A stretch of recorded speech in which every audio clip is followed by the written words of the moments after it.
साथियों, आज हम बात करेंगे मजदूरों की और उनके खत्म होते कानूनी अधिकारों की।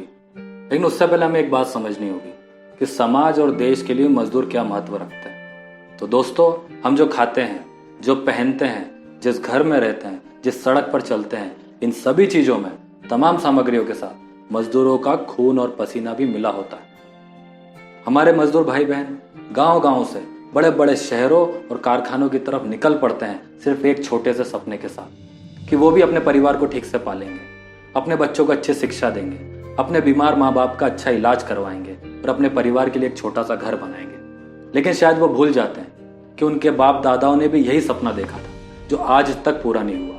लेकिन उसके बाद भी इस उम्मीद से वो निकल पड़ते हैं कि अब समय बदल गया है, समाज बदल गया है, सरकार बदल गई है, अब उन्हें भी इज्जत मिलेगी, अब उन्हें भी उनके काम का सही दाम मिलेगा।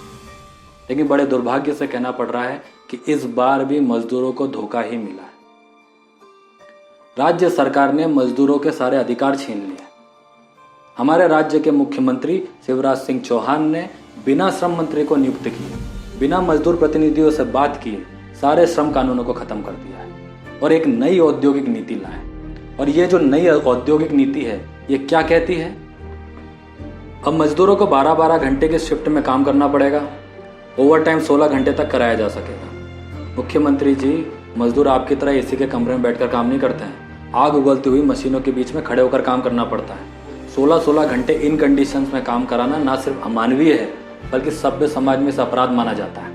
आपका जो अगला फैसला है कि अब यदि किसी भी कारखाने में वेंटिलेशन या हवादार काम करने की जगह पर न होने पर कोई कार्रवाई नहीं होगी, इसका मतलब यह है कि अब मजदूरों को साफ हवा का अधिकार भी नहीं रहा। साफ हवा के लिए भी मजदूर मालिकों के रहमो करम पर रहेंगे। क्या आप ऐसी जगह पर काम कर सकते हैं जहां पर खिड़की ना हो, वेंटिलेशन ना हो? आपका यह फैसला ये दिखाता है कि आप में इंसानियत की भारी कमी है। आपका जो अगला फैसला है कि किसी मजदूर की अगर काम की वजह से तबीयत खराब होती है तो फैक्ट्री के मैनेजर को संबंधित अधिकारी को सूचित करना नहीं होगा। इस फैसले से पहले यह होता था, यदि काम की वजह से कोई मजदूर बीमार पड़ता था तो फैक्ट्री मैनेजर को फैक्ट्री इंस्पेक्टर को सूचना देनी होती थी। फैक्ट्री इंस्पेक्टर फिर आता था, मशीन की जांच करता था, कहाँ काम कराया, क्या काम कराया, ये सब देखता था और फिर रिपोर्ट बनाता था।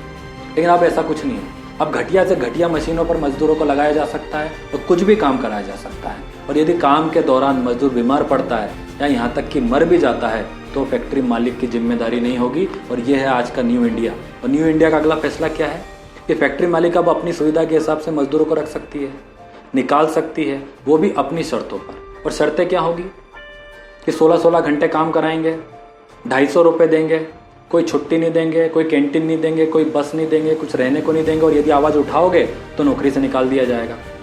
और इससे भी ज़्यादा जो दुखद फैसला है वो ये है कि बदहाली में काम करने का ना तो लेबर कोर्ट संज्ञान लेगी, ना ही दूसरी अदालत में इसको चुनौती दी जा सकती है। मतलब अब ना कोई लेबर कोर्ट है, ना इंडस्ट्रियल ट्रिब्यूनल है।